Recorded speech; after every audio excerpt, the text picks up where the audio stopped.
Hello అండి, ఈ వీడియోలో డిప్లొమా థర్డ్ సెమిస్టర్ వాళ్ళకి ఇంజనీరింగ్ మ్యాథమెటిక్స్ 2 నుండి ఒక ప్రాబ్లం చూద్దాం. ఈ ప్రాబ్లం C20 రెగ్యులేషన్ వాళ్ళకి అక్టోబర్ నవంబర్ 2023లో అడిగారండి. Evaluate integral 0 to 1 x - 2 into x + 3 into dx. Okay, first ఏదైతే ప్రాబ్లం ఇచ్చారో ఆ ప్రాబ్లం నోట్ చేసుకోండి. Integral 0 to 1 x - 2 into x + 3 into dx. Okay, next ఈ 2 మల్టిప్లై చేయండి, అంటే ఇంటిగ్రల్ 0 to 1 ఈ ఎక్స్తో ఈ 2 టర్మ్స్ని మల్టిప్లై చేయండి. నెక్స్ట్ -2తో అలా మల్టిప్లై చేయండి. x into X square, X ఇక్కడ మధ్యలో సైన్స్ ఉన్నాయి కదా, అవి మల్టిప్లై చేయండి. Plus x into 3x minus, ఇప్పుడు 2తో మల్టిప్లై చేయండి. 2x minus into plus minus 3 2s 6 into ఏముందండి, dx ఉంది. ఓకే, నెక్స్ట్ ఏం నోట్ చేయాలి, ఇంటిగ్రల్ 0 to 1 x స్క్వేర్, ఈ ప్లస్ 3xలో నుంచి మైనస్ 3xని సబ్ట్రాక్ట్ చేస్తే ఎంత వస్తుంది, ప్లస్ 1x వస్తుంది, మైనస్ 6 ఇంటూ dx. ఓకే, ఇప్పుడు ఇంటిగ్రేషన్ అనేది అప్లై చేయండి. ఓకే, ఇంటిగ్రేషన్ దాన్ని సపరేట్గా అప్లై చేసేయండి. అంటే ఎలా రాసుకోవచ్చు, integral x square into dx అని, next integral x to the power of 1 into dx అని, next integral 6 into dx. Okay, ఇలా వేసుకుంటే దాన్ని బట్టి ఏమవుతుందండి, మనకి ఫార్ములా ఉంది కదా, integral x to the power of n into dx equal to formula ఏంటి, x to the power of n plus 1 by n plus 1 ఉంది కదా, దాన్ని బట్టి ఇక్కడ ఏమొస్తుంది, x స్క్వేర్ అంటే x³ 3 ప్లస్ ఇక్కడ ఏమీ లేదు అంటే పవర్ 1 ఉన్నట్టు, అంటే x to the power of n plus 1 అంటే x to the power of 1 plus 1 అంటే x² 2. ఇక్కడికి వచ్చేప్పటికి ఏం చేస్తాము, 6 అనేది కాన్స్టెంట్ కదా, 6ని ఇలా తీసి పక్కన ఇక్కడ ఏం చేస్తాము, ఇంటిగ్రేషన్ విత్ రెస్పెక్ట్ అదే dx చేస్తాం. అంటే 6 ఇంటూ ఇక్కడ ఏమొస్తుంది, x + c అవుతుంది కదా, అంటే ఇక్కడ మైనస్ 6x. ఓకే, మనకి లిమిట్స్ ఏమున్నాయండి, 0 to 1 కదా, 0 to 1 వేయండి. ఇప్పుడు x ఉన్న ప్లేస్లో ఇది అప్పర్ లిమిట్ అవుతుంది, ఇది లోవర్ లిమిట్ అవుతుంది కదా. ఓకే, ఈ x ఉన్న ప్లేస్లో ఫస్ట్ 1 సబ్స్టిట్యూట్ చేయండి, తర్వాత 0 సబ్స్టిట్యూట్ చేయండి. అంటే 1³ 3 ప్లస్ 1² 2 మైనస్ 6 ఇంటూ 1.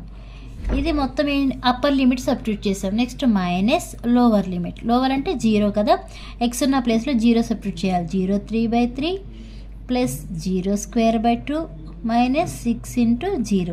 అంటే 0 ఇంటూ ఎనీథింగ్ ఆర్ 0/ఎనీథింగ్ మొత్తం 0 అయిపోతుంది కాబట్టి ఈ టర్మ్ మొత్తం ఏమైపోతుందండి, 0 అయిపోతుంది. రిమైనింగ్ ఉన్నది ఏంటి, ఇవి. Okay, 1/3 plus 1/2 minus 6. Okay, plus c. వీటిని ఇంకా మీరు సింప్లిఫై చేసుకోవచ్చు. అంటే 1/3 వాల్యూ ఎంత వస్తుంది, నెక్స్ట్ 1/2 లేకపోతే ఎల్సిఎంలో అలా సింప్లిఫై చేసుకోవచ్చు. ఓకే, నేను ఇక్కడితో తాపేస్తున్నానండి. ఇలానే ఇంటిగ్రేషన్ మీద ఇంకో ప్రాబ్లం చూద్దాం. ఈ ప్రాబ్లం అయితే మీకు 3 మార్క్స్కి అడిగారు. ఇప్పుడు చెప్పే ప్రాబ్లం 8 మార్క్స్కి అడిగారు అదే పేపర్లో, C20 రెగ్యులేషన్ ఈసీ వాళ్ళకి. Evaluate integral x/x - 7 into x - 5 into dx. ఇచ్చిన ప్రాబ్లం అనేది నోట్ చేసాము.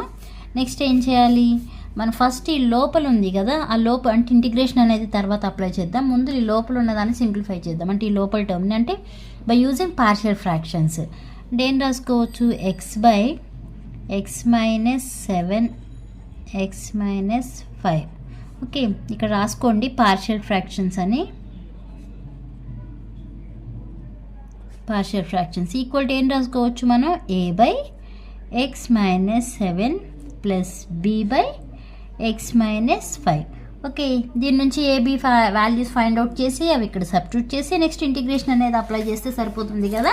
Okay, x/x - 7 into x - 5 equal to, ఇటు ఎల్సిఎం చేయండి, x - 7 ఇంటూ x - 5.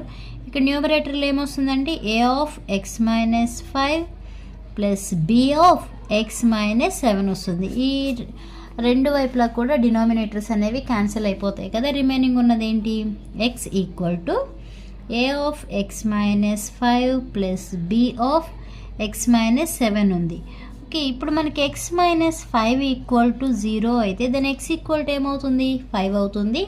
అలానే x-7 equal to 0, then x equal to 7. ఇలా 2 కండిషన్స్, అంటే ఒకసారి xని ఒకసారి 7 x ప్లేస్లో 5ని ఒకసారి ఏమో 7ని కూడా ఈ ఈక్వేషన్లో సబ్స్టిట్యూట్ చేయండి. మీకు పుట్ x ఈక్వల్ టు 5. ఈ 5 అనేది ఈ ఈక్వేషన్లో సబ్స్టిట్యూట్ చేయాలంటే x ఉన్న ప్రతి ఒక్క ప్లేస్లో కూడా ఆ 5ని సబ్స్టిట్యూట్ చేయండి. ఇక్కడ x ఉందంటే ఎంత సబ్స్టిట్యూట్ చేయాలి? 5ఏ కదా. 5 equal to a of 5 minus 5 plus b of 5 minus 7. Okay, 5 equal to, ఇక్కడ చూడండి 5 మైనస్ 5 అంటే 0, 0 ఇంటూ ఎనీథింగ్ 0, అంటే ఈ టర్మ్ మొత్తం 0 అయిపోతుంది.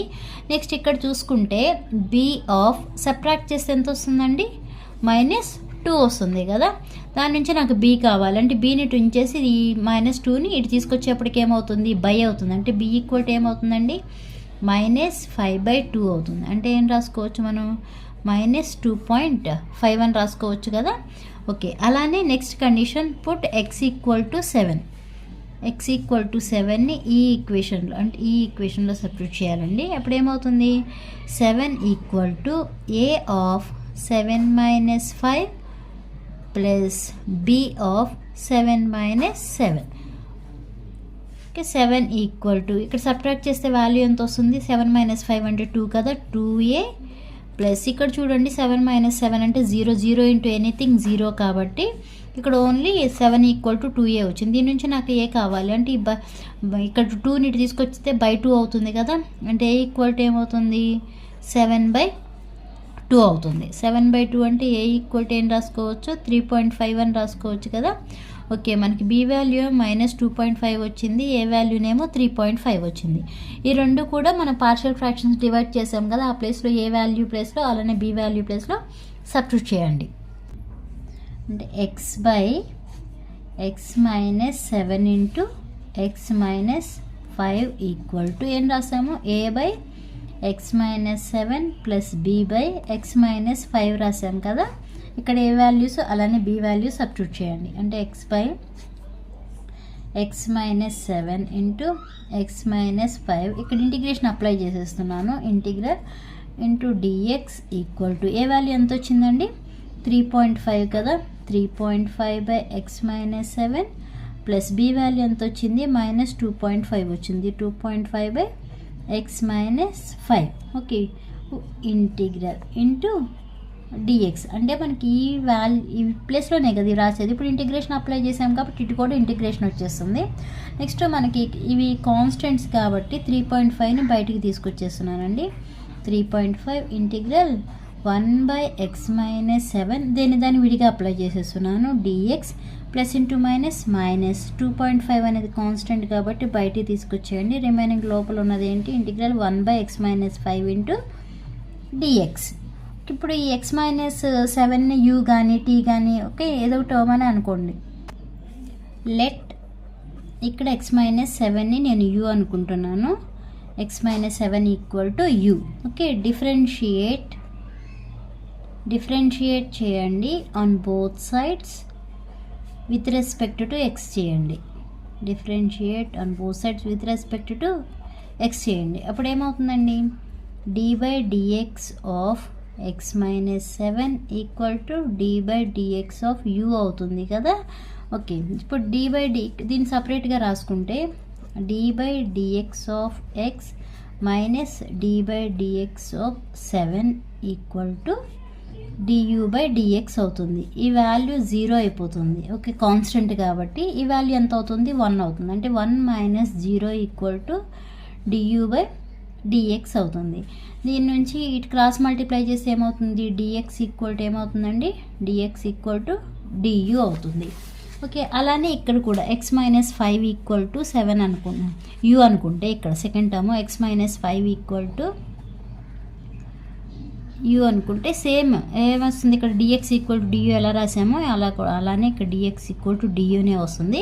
ఇప్పుడు ఇవి ఈ పైన ఉన్న ఈక్వేషన్లో సబ్స్టిట్యూట్ చేయండి. అంటే integral x/x-7 into x-5 into dx equal to 3/5 integral. ఇక్కడ చూడండి x-7 ఏమనుకున్నాము? u అనుకున్నాము కదా. అలానే dx ప్లేస్లో ఏం రాయొచ్చు? du రాయొచ్చు కదా. అంటే du/u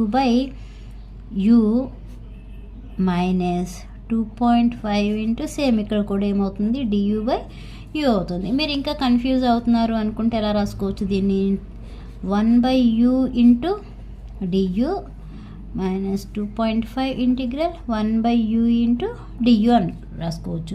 మనకి ఫార్ములా ఏముంది, integral 1/x into dx equal to formula ఏంటండి, log x ప్లస్ c కదా, ఇది formula.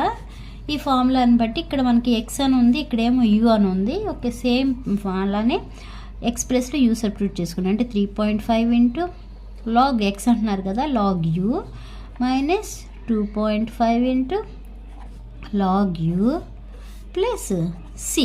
Okay, next 3.5 into log of, ఇక్కడ u ప్లేస్లో మనం ఏం సబ్స్టిట్యూట్ చేసుకోవచ్చు, x మైనస్ 7 సబ్స్టిట్యూట్ చేసుకోవచ్చు కదా. అలానే మైనస్ 2.5 ఇంటూ log, ఇక్కడ u ప్లేస్లో ఏం సబ్స్టిట్యూట్ చేసుకోవచ్చు, x మైనస్ 5 సబ్స్టిట్యూట్ చేసుకోవచ్చు. Okay, plus c.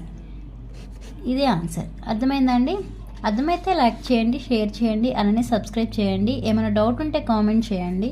అలానే డిప్లొమా థర్డ్ సెమిస్టర్ ఈసీ వాళ్ళకి ఎవరికైనా నెట్వర్క్ అనాలిసిస్ సబ్జెక్ట్ డౌట్ ఉంది, సబ్జెక్ట్ అవ్వట్లేదు అనుకుంటే పెయిడ్ క్లాసెస్ ఉన్నాయండి. ఎవరికైనా ఇంట్రెస్ట్ ఉంటే కాంటాక్ట్ చేయండి.